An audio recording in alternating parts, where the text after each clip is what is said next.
Hello friends, welcome back to our channel. നമ്മൾ ഇന്ന് കാണാൻ പോകുന്നത് ശേഷിപ്പ് എന്ന മൂവിയാണ്. അപരിചിതരായ രണ്ടുപേർ ഒരു പ്രത്യേക സാഹചര്യത്തിൽ കണ്ടുമുട്ടുകയും ഒരു ഡെഡ് ബോഡി മറയ്ക്കാൻ ശ്രമിക്കുകയും ചെയ്യുന്നു. ശരിക്കും അവരുടെ ജീവിതത്തിൽ എന്താണ് സംഭവിച്ചതെന്ന് നമുക്ക് മൂവി കണ്ടു തന്നെ അറിയാം. കഥയിലേക്ക് എടുക്കുന്നതിന് മുമ്പ് എല്ലാവരും നമ്മുടെ വീഡിയോ ഒന്ന് ലൈക്ക് ചെയ്ത് സപ്പോർട്ട് ചെയ്യാൻ മറക്കണ്ട. മൂവിയുടെ തുടക്കത്തിൽ തന്നെ കാണിക്കുന്നത് ഒരു ഡാമിന്റെ സൈഡിൽ റബ്ബർ തോട്ടങ്ങൾക്കിടയിൽ ഒരു ചെറിയ വീടാണ്. ആ വീട്ടിലിപ്പോ പവി എന്ന് പറയുന്ന നമ്മുടെ നായകൻ മാത്രമേ ഉള്ളൂ. അവന്റെ കൂട്ടുകാരന്റെ അച്ഛന്റെ തോട്ടമായിരുന്നു അത്. അടുത്തെങ്ങും തന്നെ അധികം ആൾക്കാർ താമസിക്കുന്നില്ല. ഒരു കഥ എഴുതാൻ വേണ്ടിയിട്ടായിരുന്നു അവൻ ഇവിടേക്ക് വന്നത്. അതിനെപ്പറ്റിയൊരു അന്തരീക്ഷം അവിടെ ഉണ്ടായിരുന്നു. അവനെ കൂടാതെ ആ വീട്ടിലേക്ക് ആകെ വരുന്നത് ആ പറമ്പിലെ റബ്ബർ വെട്ടുന്ന കുമാരൻ എന്ന് പറയുന്ന ജോലിക്കാരനാണ്. അയാൾ വന്ന് തന്റെ ജോലിയൊക്കെ ചെയ്തിട്ട് ഇടയ്ക്ക് ഇവന് ആഹാരം ഉണ്ടാക്കി കൊടുത്തിട്ട് പോകും. എന്നും രാവിലെ വരും വൈകിട്ട് പോകും. ഇതായിരുന്നു അയാളുടെ ശീലം. അതിന്റെ കൂടെ തന്നെ ആ ഏരിയയിൽ നിന്നും കുറച്ചു മാറി ഒരു വീട്ടിൽ താമസിക്കുന്ന അഞ്ജു എന്ന് പറയുന്ന നമ്മുടെ നായികയെ കാണിക്കുന്നു. അവൾ തന്റെ പഠനമൊക്കെ പൂർത്തിയാക്കി ട്രെയിനിങ് പീരീഡിലായിരുന്നു. അവളും അവളുടെ കൂട്ടുകാരിയും കൂടിയാണ് അവിടെ വീടെടുത്ത് താമസിക്കുന്നത്. സുഖമില്ലാത്ത അച്ഛനും അമ്മയും മാത്രമായിരുന്നു അവളുടെ വീട്ടിലുണ്ടായിരുന്നത്. അവൾക്കൊരു നല്ല ജോലി കിട്ടിയെങ്കിൽ മാത്രമേ അച്ഛന്റെ ചികിത്സ മുന്നോട്ട് പോവുകയുള്ളൂ. കോഴ്സ് കഴിഞ്ഞ് ട്രെയിനിങ്ങും കഴിഞ്ഞ സ്ഥിതിക്ക് നീ വീട്ടിലേക്ക് വരുന്നില്ലേന്ന് അമ്മ ചോദിക്കുമ്പോൾ അവൾ പറയുന്നുണ്ട്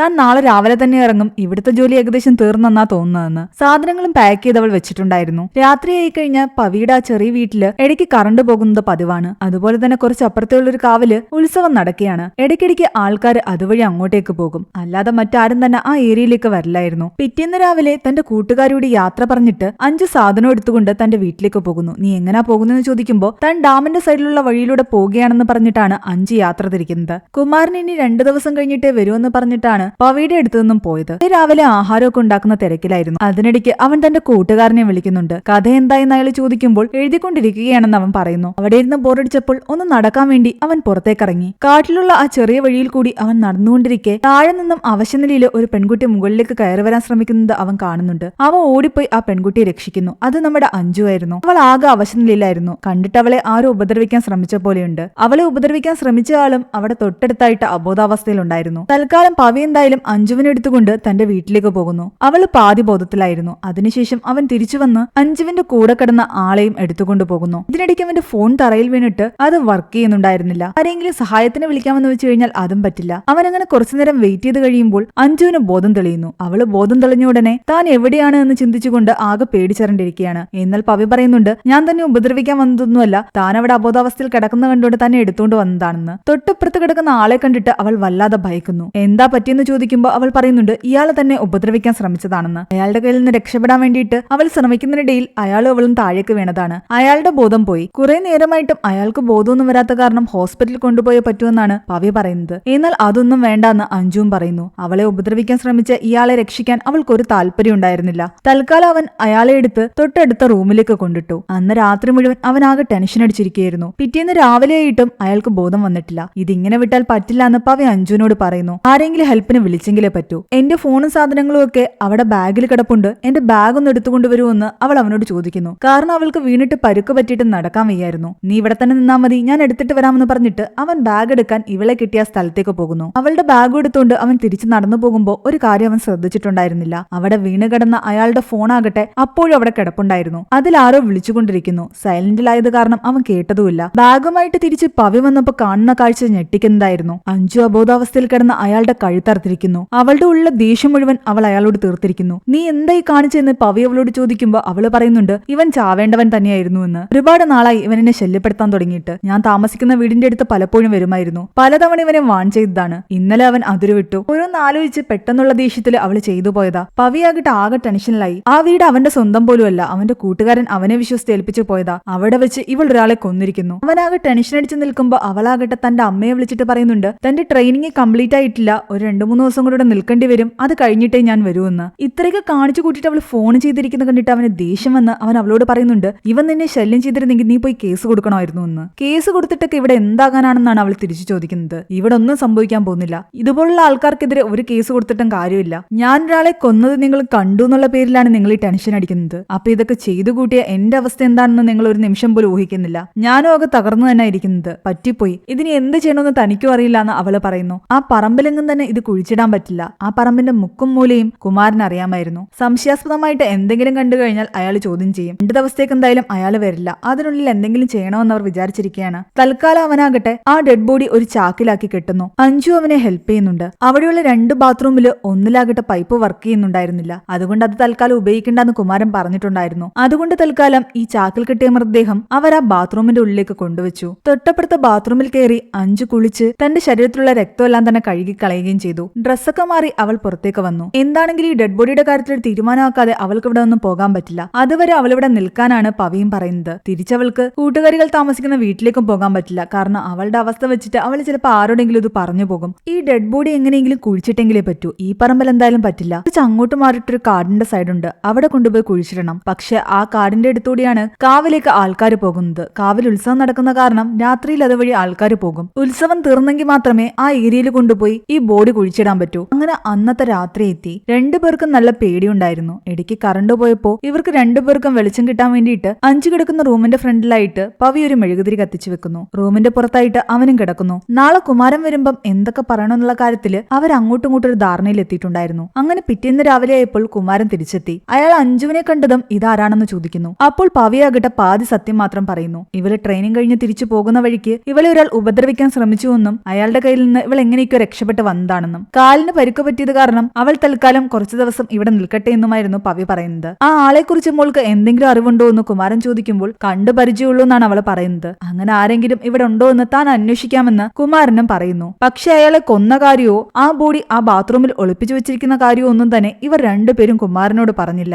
അവളുടെ കാലിന്റെ അവസ്ഥ കണ്ടിട്ട് കുമാരനാകട്ടെ അവളുടെ കാല് തടവി അത് തൽക്കാലം കെട്ടിവെച്ചു കൊടുക്കുന്നു. കുളിക്കാൻ വേണ്ടിയിട്ട് അവൾ പുറത്തേക്ക് ഇറങ്ങാൻ തുടങ്ങിയതും പവി അവളുടെ കാലിൽ ഒരു കവർ കൊണ്ടുവന്ന് കെട്ടിയിട്ട് അവളോട് പതിയെ നടന്നു പോകാൻ പറയുന്നുണ്ട്. കുളിമുറിയുടെ അടുത്തേക്ക് പോകണമെങ്കിൽ കുറച്ചു ദൂരം നടന്നു വേണം പോകാൻ. ഡയറക്റ്റ് ആയിട്ട് ഇറങ്ങി പോകാനുള്ള പടികളൊന്നും അവിടെ ഉണ്ടായിരുന്നില്ല. കുറച്ച് താഴ്ന്ന ഭാഗത്തായിരുന്നു ഈ കുളിമുറി. അവൾ അങ്ങനെ കഷ്ടപ്പെട്ട് നടന്നു പോകുന്ന കണ്ടപ്പോ അവന് സങ്കടം തോന്നിയിട്ട് അവൻ ആ കുളിമുറിയിലേക്ക് പെട്ടെന്ന് ഇറങ്ങാൻ വേണ്ടിയിട്ട് കുറച്ച് കട്ടകൾ വെച്ചിട്ട് ഒരു സ്റ്റെപ്പ് ഉണ്ടാക്കുന്നു. കുളി കഴിഞ്ഞ് അവൾ ഇറങ്ങിയപ്പോഴേക്കും സ്റ്റെപ്പ് കണ്ട് അവൾക്ക് സന്തോഷം തോന്നി. കാല് വയ്യാത്ത കാരണം അവൾക്കതിലേക്ക് ഓരോ കാലായിട്ട് എടുത്തു വെക്കാനും പറ്റുന്നില്ല. ആ സമയം പവിയാകട്ടെ തന്റെ കയ്യിലുണ്ടായിരുന്ന വടി അവൾക്ക് നേരെ നീട്ടുന്നു. അവൾ അതിൽ പിടിച്ചാണ് മുകളിലേക്ക് കയറി വരുന്നത്. ആരാണെന്നോ എന്താണെന്നോ പോലും അറിയാത്ത ഒരു പെൺകുട്ടിക്ക് അഭയം നൽകുകയും അവൾ ചെയ്ത കൊലപാതകം മറച്ചു വെക്കാൻ അവളെ ഇത്രയധികം ഹെൽപ്പ് ചെയ്യുകയൊക്കെ ചെയ്യുന്നത് കണ്ടപ്പോൾ അഞ്ജുവിന് ശരിക്കും അത്ഭുതം തോന്നുന്നുണ്ട്. കുമാരനോട് പവി ചോദിക്കുന്നുണ്ട്, അവളെ ഹെൽപ്പ് ചെയ്ത് ഞാൻ ഇവിടെ നിർത്തിയിരിക്കുന്നതിൽ എന്തെങ്കിലും തെറ്റുണ്ടോ എന്ന്. കുമാരൻ പറയുന്നുണ്ട്, കണ്ടിട്ടൊരു പാവം പെൺകുട്ടിയാണെന്നാ തോന്നുന്നത്, നീ ചെയ്തതിൽ ഒരു തെറ്റുമില്ലാന്ന്. അവള് കുറച്ചു ദിവസം ഇവിടെ നിന്നിട്ട് പോയിക്കോട്ടെ. അപ്പോഴും ആ ഡെഡ് ബോഡിയെ പറ്റിയുള്ള കാര്യങ്ങളൊന്നും തന്നെ അവർ പറഞ്ഞിട്ടുണ്ടായിരുന്നില്ല. ഇവളെ ഉപദ്രവിച്ച ആൾ അവിടെ നിന്ന് രക്ഷപ്പെട്ടു പോയെന്ന് മാത്രമാണ് കുമാരനോട് പറഞ്ഞിരിക്കുന്നത്. അങ്ങനെ വൈകുന്നേരം ജോലി കഴിഞ്ഞ് കുമാരൻ പോയി. രാത്രിയായി. കാവിലേക്കുള്ള ആൾക്കാർ പോവുകയും വരികയും ചെയ്യുന്നുണ്ട്. 2-3 ദിവസവും കൂടി ഉത്സവം ഉണ്ടാവും. അത് കഴിഞ്ഞെങ്കിലും ബോഡി കുഴിച്ചിടാൻ പറ്റൂ. താൻ എന്തിനെന്നാലും എന്നെ ഹെൽപ്പ് ചെയ്തതെന്ന് അഞ്ചു ചോദിക്കുമ്പോ പവി പറയുന്നുണ്ട്, അത് തനിക്കോ അറിയില്ലാന്ന്. ആ നേരം എനിക്ക് തന്നെ ഹെൽപ്പ് ചെയ്യണമെന്ന് തോന്നി, അതുകൊണ്ട് ചെയ്തു. എന്റെ സ്വന്തക്കാര് പോലും എനിക്ക് വേണ്ടി ഇങ്ങനെയൊന്നും ചെയ്യില്ലായിരിക്കും. അത്രയും വലിയ കാര്യമാണ് താൻ എനിക്ക് വേണ്ടി ചെയ്തതെന്ന് അഞ്ചു പവിയോട് പറയുന്നു. തന്റെ വീട്ടിലെ അവസ്ഥയെപ്പറ്റിയും അവൾ അവനോട് പറയുന്നുണ്ട്. ഇതൊക്കെ ആലോചിച്ച് മനസ്സ് വിഷമിച്ചിരിക്കാൻ എനിക്ക് പറ്റില്ല. കാരണം എനിക്കൊരു ജോലി കണ്ടെത്തിയെങ്കിലേ പറ്റൂ. എന്റെ വീട്ടുകാരെ എന്നെ ആശ്രയിച്ച് മാത്രമാണ് ജീവിക്കുന്നത്. അതുകൊണ്ട് എനിക്ക് ഇതെല്ലാം മറന്നിട്ട് പഴയ ജീവിതത്തിലേക്ക് പോയെങ്കിലേ പറ്റൂ. അങ്ങനെ സംസാരിച്ചുകൊണ്ടിരിക്കുമ്പോൾ അവിടെ ഇരുന്ന മെഴുകുതിരി അണഞ്ഞുപോയി. അകത്തുനിന്നും അഞ്ചു മറ്റൊരു മെഴുകുതിരി കത്തിച്ചുകൊണ്ട് വരുന്നുണ്ട്. അണഞ്ഞുപോയ മെഴുകുതിരി കത്തിക്കാൻ വേണ്ടിയിട്ട് പവി അഞ്ജുവിന്റെ അടുത്തേക്ക് വരുമ്പോൾ അവളുടെ കയ്യിൽ അറിയാതെ ഒന്ന് സ്പർശിക്കുന്നു. ഒരു നിമിഷം അവർ രണ്ടുപേരും പരസ്പരം നോക്കുന്നുണ്ട്. അവൾ ഒന്നും മിണ്ടാതെ റൂമിലേക്ക് കയറിപ്പോയി. അവളെ തന്നെ നോക്കി നിൽക്കുകയായിരുന്നു പവി. പിറ്റേ ദിവസം ആയപ്പോഴേക്കും ആ ബാത്റൂമിനകത്തേക്ക് കയറാൻ പറ്റാത്ത അവസ്ഥയായി. കാരണം അവിടെ ഇരുന്ന ആ മൃതദേഹം അഴുകാൻ തുടങ്ങിയിട്ടുണ്ടായിരുന്നു. അത് നിറയെ ഈച്ചയും. സ്മെല്ല് പുറത്തേക്ക് വരുന്നത് അപകടമാണ്. എന്തെങ്കിലും ചെയ്തെങ്കിലേ പറ്റൂ. ആ ബാത്റൂമിനുള്ളിൽ ഒരു വലിയ വീപ്പയിരിപ്പുണ്ടായിരുന്നു. തൽക്കാലം പവിയാകട്ടെ പറമ്പിൽ നിന്നും കുറച്ച് മണ്ണ് കളിച്ചുകൊണ്ടുവന്ന് ആ വീപ്പയ്ക്കുള്ളിൽ നിറച്ച ശേഷം ഡെഡ് ബോഡി എടുത്ത് അതിനുള്ളിലേക്ക് വെച്ചിട്ട് വീണ്ടും കുറെ മണ്ണ് കോരി അതിന്റെ മുകളിലേക്ക് ഇട്ട് വീപ്പ നിറച്ചു. അതിനുശേഷം നല്ലൊരു ചാക്ക് കൊണ്ട് അത് വരിഞ്ഞു കെട്ടുകയും ചെയ്തു. ഇതെല്ലാം ചെയ്തിട്ട് അവൻ കൈ കഴുകിക്കൊണ്ട് നിൽക്കുമ്പോഴാണ് കുമാരൻ അവിടേക്ക് വരുന്നത്. ഇവര് ചെയ്യുന്ന കാര്യങ്ങളൊന്നും തന്നെ കുമാരൻ കണ്ടിട്ടുണ്ടായിരുന്നില്ല. പക്ഷെ അയാൾ അവരോട് ചോദിക്കുന്നുണ്ട്, ഇവിടെ എന്താ വല്ലാത്തൊരു സ്മെല്ലെന്ന്. അതൊരു പെരിച്ചാഴി ഇവിടെ ചത്തുകിടന്നതാ, ഞങ്ങൾ അതിനെടുത്ത് കുഴിച്ചിട്ടു എന്ന് അവർ പറയുന്നു. അതെന്തായാലും നന്നായി. തൽക്കാലം സ്മെല്ല് പോകാൻ വേണ്ടിയിട്ട് അവിടെ ഇരിക്കുന്ന കുന്തിരിക്കം എടുത്ത് കത്തിക്കാൻ അയാൾ പറയുന്നു. അവര് പറഞ്ഞ കാര്യങ്ങൾ അയാൾ വിശ്വസിച്ചു എന്നവർക്ക് ബോധ്യമായതോടുകൂടി തൽക്കാലം അവർ കുന്തിരിക്കം കത്തിച്ച് അവിടെ ഉണ്ടായിരുന്ന ആ സ്മെല്ല് കൂടി അങ്ങ് കളഞ്ഞു. അന്നത്തെ ജോലി കഴിഞ്ഞിട്ട് കുമാരൻ പോയി. രാത്രിയിലും അവരവിടെയെല്ലാം തന്നെ കുന്തിരിക്കം കത്തിച്ചു പുകയ്ക്കുന്നുണ്ടായിരുന്നു. ബാത്റൂമിന്റെ അടുത്തെല്ലാം നല്ലപോലെ പുകച്ചു, ഒരു രീതിയിലും സ്മെല്ല് പുറത്തേക്ക് വരാതിരിക്കാൻ വേണ്ടി. പക്ഷെ ആഹാരം കഴിക്കാനിരിക്കുമ്പോൾ അവർക്ക് കഴിക്കാൻ തോന്നുന്നുണ്ടായിരുന്നില്ല. പവിയുടെ മനസ്സിൽ രാവിലെ അവൻ കണ്ട ആ അഴുകിയ ഡെഡ് ബോഡിയെ കുറിച്ചുള്ള ചിന്തയായിരുന്നു. അതോർത്തതും അവൻ കഴിപ്പ് നിർത്തിയിട്ട് അവിടെ നിന്ന് എഴുന്നേറ്റ് പോയി. അവൻ കഴിക്കാത്ത കാരണം അഞ്ജുവിനും കഴിക്കാൻ തോന്നിയില്ല. പിറ്റേന്ന് രാവിലെ കുമാരൻ വന്നിട്ട് അഞ്ജുവിന്റെ കാലിലെ കെട്ടഴിച്ചു. അവൾക്കിപ്പോ അത്യാവശ്യം നല്ലപോലെ നടക്കാൻ പറ്റും. പവിയാകിട്ട് താൻ എഴുതിയ കഥയെല്ലാം തന്നെ അഞ്ജുവിനെ വായിച്ചു കേൾപ്പിക്കുന്നുണ്ട്. ഇടയ്ക്ക് കറണ്ട് കറണ്ട് പോകുമ്പോ അവരവിടുത്തെ ജനറേറ്റർ ഓണാക്കുമായിരുന്നു. അവൾ അതിന് ശ്രമിക്കുന്ന കണ്ടിട്ട് അവളെ കൊണ്ട് പറ്റില്ലാന്ന് തോന്നിയിട്ട് അവൻ അവളോട് മാറാൻ പറഞ്ഞ് അത് ഓണാക്കാൻ ശ്രമിക്കുന്നു. അതിനിടയിൽ അവന്റെ കൈ അവളുടെ കയ്യിലൊന്ന് അറിയാതെ തൊട്ടു. കുമാരൻ അപ്പോഴും പറമ്പിലെ ജോലിയിലാണ്. ഇടയ്ക്ക് അഞ്ചു ആകട്ടെ പുറത്തു നിന്ന് കൈ കഴുകിയായിരുന്നു. ആ സമയം ജനലിലൂടെ പവി അവളെ നോക്കുന്നത് അവൾ ശ്രദ്ധിക്കുന്നു. അവൾക്ക് അവന്റെ പെരുമാറ്റത്തിൽ എന്തോ ഒരു വല്ലായ്മ തോന്നാൻ തുടങ്ങി. കാരണം അവള് കൊന്ന ആള് അവളെ ഒരു രീതിയിൽ ശല്യം ചെയ്തുകൊണ്ടിരുന്നതാണ്. അയാളെ പറ്റിയുള്ള ഓർമ്മ വരികയും ചെയ്തു. അതിന്റെ കൂടെ പവി ഇങ്ങനെ ഒളിച്ചും പാത്തു നിന്ന് തന്നെ നോക്കുകയും ചെയ്യുന്നു. ഇവനും അയാളെ പോലെ മറ്റൊരു രീതിയിൽ തന്നെ കാണുകയാണോ എന്ന് അവളുടെ മനസ്സിൽ ഒരു നിമിഷം ഡൗട്ട് തോന്നി. ആ ദേഷ്യത്തില് അവളാകട്ടെ അവൻ പുറത്തുനിന്ന് പൂട്ടിയിരുന്ന ആ ഡെഡ് ബോഡി ഇരിക്കുന്ന ബാത്റൂമിന്റെ താക്കോൽ എടുത്തുകൊണ്ട് താഴേക്ക് ഇറങ്ങി പോകാൻ തുടങ്ങി. നീ എന്താ കാണിക്കുന്നതെന്ന് അവൻ ചോദിക്കുന്നുണ്ട്. നിങ്ങൾ എന്താ കാണിക്കുന്നതെന്ന് അവൾ തിരിച്ചും ചോദിക്കുന്നു. ഞാൻ ആ ജനലിലൂടെ നോക്കിയതിനാണോ നീ ഇങ്ങനെയൊക്കെ പെരുമാറുന്നത്? കുമാരേട്ടൻ അപ്പുറത്തുണ്ട്, അതുകൊണ്ട് നീ ഈ നേരത്ത് ബുദ്ധിമോശമൊന്നും കാണിക്കരുത്. ആ ബാത്റൂം ഇപ്പൊ തുറക്കേണ്ട ഒരു ആവശ്യമില്ല. കാവൽ ഉത്സവം കഴിയുന്നിടം വരെ നീ ഒന്ന് വെയിറ്റ് ചെയ്യ്. നമുക്ക് എങ്ങനെയെങ്കിലും ആ ബോഡി ഇവിടെ നിന്ന് മാറ്റാം. അവൾക്കാകട്ടെ ഈ ബോഡി ഇവിടെ നിന്ന് മാറ്റിയിട്ട് എങ്ങനെയെങ്കിലും ഇവിടെ നിന്ന് പോയാൽ മതി എന്നായിരുന്നു. പവി തന്നെ മറ്റൊരു രീതിയിൽ നോക്കുന്നുണ്ടോ എന്നുള്ള പേടി കാരണം അവൾക്ക് ഈ വീട്ടിൽ നിൽക്കാൻ ഒട്ടും താല്പര്യം ഉണ്ടായിരുന്നില്ല. ഉച്ചയ്ക്ക് ആഹാരം കഴിച്ചുകൊണ്ടിരിക്കുന്നിടയ്ക്ക് കുമാരൻ അവളോട് പറയുന്നുണ്ട്, മോളെ ഉപദ്രവിച്ചു എന്ന് പറഞ്ഞ ആളെ പറ്റി ഞാൻ അന്വേഷിച്ചു. ഇവിടെ അത്തരത്തിലുള്ള ആൾക്കാരൊന്നും തന്നെ ഇല്ല. ചിലപ്പം ദൂരെയുള്ള ആരെങ്കിലും ആയിരിക്കും. അന്ന് രാത്രിയിൽ അവൾ കിടന്നുറങ്ങുന്ന സമയത്ത് അവൾ ഒരു സ്വപ്നം കാണുന്നു. അവളെ അയാൾ ഉപദ്രവിക്കാൻ ശ്രമിച്ചതും അവളുടെ ശരീരത്തിൽ അയാൾ കയറി പിടിച്ചതും അയാളുടെ കയ്യിൽ നിന്ന് അവൾ രക്ഷപ്പെടാൻ ശ്രമിച്ചതും ഒക്കെയായിരുന്നു അത്. സ്വപ്നത്തിൽ അവൾ അലറി വിളിക്കുന്നുണ്ടായിരുന്നു. ഇത് കേട്ടുകൊണ്ട് പവി അവളുടെ അടുത്തേക്ക് വരുന്നു. അവളുടെ അവസ്ഥ കണ്ടിട്ട് അവൻ ശരിക്കും തകർന്നുപോയി. മാനസികമായിട്ട് അവൾക്ക് എത്രത്തോളം ബുദ്ധിമുട്ടുണ്ടെന്നുള്ള കാര്യം അവൻ അപ്പോഴാണ് മനസ്സിലാക്കുന്നത്. പിറ്റേന്ന് രാവിലെ ഒറ്റയ്ക്കിരിക്കുന്ന അവളെ കണ്ടിട്ട് അവൻ പോയി അവളോട് പറയുന്നുണ്ട്, ഇങ്ങനെ ഒറ്റയ്ക്കിരിക്കണ്ട, നമുക്കൊന്ന് നടന്നിട്ട് വരാമെന്ന്. അങ്ങനെ രണ്ടുപേരും കൂടി അടുത്തുള്ള തോട്ടില് മീൻ പിടിക്കാൻ പോകുന്നു. ആ നേരം അവളാകട്ടെ അവനോട് സോറി പറയുന്നുണ്ട്. ഇന്നലെ നിങ്ങൾ അങ്ങനെ നോക്കുന്ന കണ്ടപ്പോ ഞാൻ വെറുതെ നിങ്ങളെ തെറ്റിദ്ധരിച്ചു. ആ നേരം വേറൊന്നും മനസ്സിൽ വന്നില്ല. ഓൾറെഡി ഒരുപാട് പ്രശ്നങ്ങൾ ഇരിക്കുന്ന കാരണം അറിയാതെ ഞാൻ അങ്ങനെയൊക്കെ പറഞ്ഞു പോയതാണെന്ന്. അതൊന്നും സാരമില്ലാന്ന് അവനും പറയുന്നു. പവി നല്ലൊരാളാണെന്ന് അഞ്ജുവിന് ഏകദേശം ബോധ്യമായിട്ടുണ്ടായിരുന്നു. അവർ മീനുമായിട്ട് വീട്ടിൽ തിരിച്ചെത്തിയപ്പോഴേക്കും കുമാരൻ വന്നിട്ടുണ്ടായിരുന്നു. അതിനിടയ്ക്ക് കുമാരൻ രാജേഷ് എന്ന് പറയുന്ന ഒരാളെ വിളിച്ചിട്ട് ഇവിടേക്ക് വരാനുള്ള വഴി പറഞ്ഞു കൊടുക്കുന്നുണ്ട്. ആരെ നിങ്ങൾ ഇങ്ങോട്ട് വിളിക്കുന്നതെന്ന് പവി കുമാരനോട് ചോദിക്കുമ്പോൾ കുമാരൻ പറയുന്നുണ്ട്, ആ ബാത്റൂമിലെ പൈപ്പ് കേടായിരിക്കുമല്ലേ, അത് ശരിയാക്കാനുള്ള ആള് നാളെ വരും. അത് കേട്ടതും പവിയും അഞ്ജുവും ആകെ പേടിച്ചു. കാരണം ബാത്റൂമിനുള്ള വീപ്പയ്ക്കുള്ളിലാണ് ആ മൃതദേഹം ഇരിക്കുന്നത്. നാളെ പൈപ്പ് നന്നാക്കാൻ ആള് വരികയാണെങ്കിൽ ഇന്ന് രാത്രി തന്നെ ആ ഡെഡ് ബോഡി അവിടെ നിന്ന് മാറ്റിയെങ്കിലേ പറ്റൂ. ഇനിയിപ്പോ കാവൽ ഉത്സവമൊന്നും തീരാൻ നോക്കി നിന്നിട്ട് കാര്യമില്ല. ആൾക്കാർ പോകുന്നതൊന്നും ഒഴിഞ്ഞു കഴിഞ്ഞാൽ ആ ഗ്യാപ്പിൽ പോയി ഈ മൃതദേഹം ആ കാടിന്റെ അടുത്തായിട്ട് കുഴിച്ചിടണം. അങ്ങനെ അവർ ആൾക്കാർ പോകുന്നത് കുറയാൻ കാത്തു നിൽക്കുകയായിരുന്നു. രാത്രിയിലെ പാട്ടും പരിപാടിയൊക്കെ കഴിഞ്ഞപ്പോ ആൾക്കാർ ഒരുവിധം പോയി. ആ നേരം അവർ ആ വീപ്പയെ ഉരുട്ടിക്കൊണ്ട് ആ സ്ഥലത്തേക്ക് പോകുന്നു. അവിടെ ഒരു കുഴിയെടുത്ത് ആ വീപ്പയ്ക്കുള്ള മണ്ണും ബോഡിയെല്ലാം തന്നെ അതിലേക്ക് ഇടാനായിരുന്നു അവരുടെ തീരുമാനം. കുഴിയെടുത്തുകൊണ്ട് നിൽക്കുന്ന സമയത്ത് അതിനെക്കുറിച്ച് അപ്പുറത്തുള്ള വഴിയിലൂടെ രണ്ടുപേർ പോകുന്നുണ്ട്. ആൾക്കാരെ കണ്ടതും ഇവർ രണ്ടുപേരും മിണ്ടാതെ നിൽക്കുകയാണ്. ആ സമയം അതുവഴി നടന്നുപോയ ആൾക്കാരാകട്ടെ ഇവിടെ എന്തോ വല്ലാത്ത സ്മെല്ല് എടുക്കുന്നുണ്ടല്ലോ, ഇതെന്താണെന്ന് ചുറ്റും നോക്കുന്നു. എന്നാൽ രാത്രിയായോണ്ട് അധികമൊന്നും അവർ നോക്കാൻ നിന്നില്ല. എന്തെങ്കിലും മൃഗങ്ങള് ചത്തഴുകി കിടക്കുകയാണെന്ന് കരുതിയിട്ട് അവർ അവിടെ നിന്നും പോയി. കൂടുതൽ നേരം അവിടെ നിൽക്കാതെ അഞ്ജുവും പവിയും പെട്ടെന്ന് തന്നെ മൃതദേഹം കുഴിച്ചിട്ട ശേഷം വീട്ടിലേക്ക് തിരിച്ചെത്തി. അഞ്ജു ആകട്ടെ ആ ബാത്റൂം എല്ലാം നല്ലപോലെ കഴുകി. അതിനുള്ളിൽ അപ്പോഴും ആ മൃതദേഹത്തിന് സ്മെല്ലുണ്ടായിരുന്നു. അവരെ കൊണ്ടാവുന്ന വിധം അതെല്ലാം നല്ലപോലെ വൃത്തിയാക്കി. പിറ്റേന്ന് രാവിലെ കുമാരൻ പറഞ്ഞ ആ രാജേഷ് എന്ന് പറയുന്ന ആളാകട്ടെ പൈപ്പ് നന്നാക്കാൻ അവിടേക്ക് വരികയായിരുന്നു. ഒരു ചെറിയ കട്ടറയാടിയതും അയാളുടെ ഹെൽമെറ്റ് താഴെ ഉരുണ്ടുപോയി. ഹെൽമെറ്റ് എടുക്കാൻ അയാൾ കാടിന്റെ സൈഡിലേക്ക് പോയി. ആ സമയത്ത് അയാൾക്ക് അവിടെ നിന്നൊരു ഫോൺ കിട്ടുന്നു. ഇത് അഞ്ചു കൊന്ന ആളുടെ ഫോണായിരുന്നു. അന്ന് പവി ഇത് ശ്രദ്ധിക്കാതെ പോയതാണ്. പക്ഷെ ഇതിപ്പോ ഓഫായി കിടക്കുകയാണ്. ഓണാക്കാൻ നോക്കിയിട്ട് ഓണാകാത്ത കാരണം തൽക്കാലം അയാളതെടുത്ത് തന്റെ പോക്കറ്റിലേക്ക് വെച്ചിട്ട് പവിയുടെ വീട്ടിലേക്ക് ചെല്ലുന്നു. പിന്നീട് കാണിക്കുന്നത് അന്നത്തെ രാത്രിയാണ്. പവി തന്റെ കഥയുമായിട്ടിരിക്കുകയായിരുന്നു.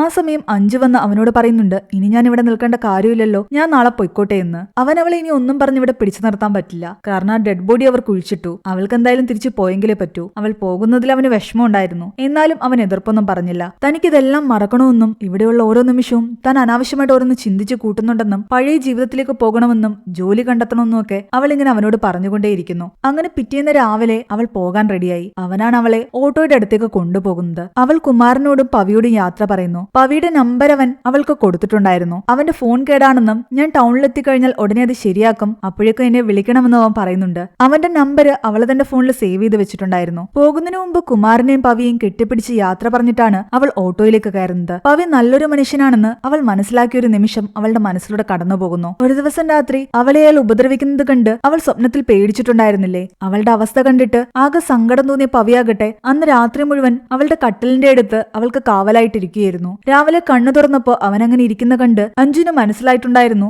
അവനെ താൻ തെറ്റിദ്ധരിച്ചതാണെന്നും അവൻ എത്രത്തോളം നല്ലവനാണെന്നും. ഇതെല്ലാം അവൾ ആ ഓട്ടോയിലിരിക്കുമ്പോൾ ഓർക്കുന്നുണ്ട്. അവളുടെ കണ്ണുകൾ നിറയുന്നുണ്ടായിരുന്നു. അവൾ എവിടെ നിന്ന് പോയാലും തന്റെ കൂടെയുള്ള കോണ്ടാക്ട് അവസാനിപ്പിക്കില്ല എന്നും തന്നെ വിളിക്കുമെന്നുള്ള പ്രതീക്ഷയിലായിരുന്നു പവി. പക്ഷേ ഓട്ടോയിൽ കയറി കുറച്ചു കഴിഞ്ഞപ്പോഴേ അഞ്ജു ആകട്ടെ തന്റെ ഫോണിൽ നിന്നും പവിയുടെ നമ്പർ ഡിലീറ്റ് ചെയ്ത് കളയുന്നു. അവനുമായിട്ട് ഒരു കോണ്ടാക്റ്റും വെക്കാൻ അവൾ ആഗ്രഹിച്ചിട്ടുണ്ടായിരുന്നില്ല. കാരണം അവളുടെ ലൈഫിൽ അത്രത്തോളം പ്രാരാബ്ദങ്ങളുണ്ട്. ഇവിടെ നടന്ന കാര്യങ്ങളും ഇവിടെ അവൾ ചിലവിട്ട നിമിഷങ്ങളും എല്ലാം തന്നെ മറക്കാനായിരുന്നു അവൾ ആഗ്രഹിച്ചിരുന്നത്. അവള് വിളിക്കുമെന്നുള്ള പ്രതീക്ഷയോടെ പവി തിരിച്ച് വീട്ടിലേക്ക് പോയി. ആ സമയം ആ ഫോൺ കിട്ടിയ പൈപ്പ് നന്നാക്കാൻ വന്ന രാജേഷ് എന്ന് പറയുന്ന ആളില്ലേ, അയാൾ തന്റെ വീട്ടിലെത്തിയിട്ട് ആ ഫോൺ ചാർജ് ചെയ്ത് നോക്കുന്നു. അത് ഓണാക്കി നോക്കുമ്പോ ആ മരിച്ച ആളുടെ ഫോട്ടോ അതിൽ തെളിയുന്നുണ്ട്. അയാൾ സ്വന്തം ഫോട്ടോ ആയിരുന്നു വാൾപേപ്പറായിട്ട് ഇട്ടിരുന്നത്. അയാളെ കണ്ടതും ഈ രാജേഷ് തനിക്ക് പരിചയമുള്ള ഒരാളെ പോലെ ആ ഫോട്ടോയിലേക്ക് തന്നെ നോക്കി നിൽക്കുന്നതായിട്ടാണ് കാണിക്കുന്നത്. അവിടെയാണ് ഈ മൂവി അവസാനിക്കുന്നതും. ഈ മൂവിയുടെ സ്റ്റോറി എങ്ങനെയുണ്ടായിരുന്നു നിങ്ങൾ താഴെ കമന്റ് ചെയ്യുക. എക്സ്പ്ലനേഷൻ ഇഷ്ടപ്പെട്ടെങ്കിൽ വീഡിയോ ലൈക്ക് ചെയ്യാനും നമ്മുടെ ചാനൽ സബ്സ്ക്രൈബ് ചെയ്യാനും മറക്കണ്ട.